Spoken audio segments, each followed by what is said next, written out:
guys, welcome to our YouTube channel, and today we are going to learn how to delete collections on TikTok. So let's get started. So if you want to delete your collections on TikTok, what you can do is just open up your TikTok application. After opening up your TikTok application, now you can tap on your profile icon, which is on the bottom right corner of your screen.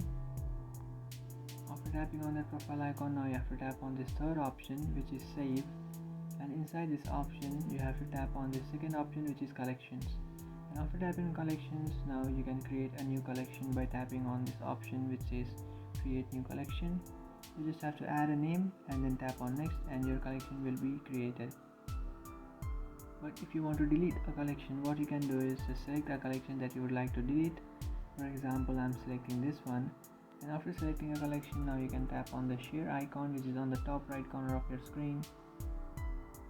After tapping on the share icon, now you can tap on delete collection option, which is on the bottom. Just tap on delete collection and then again tap on delete, and by doing that, here you can see collection deleted.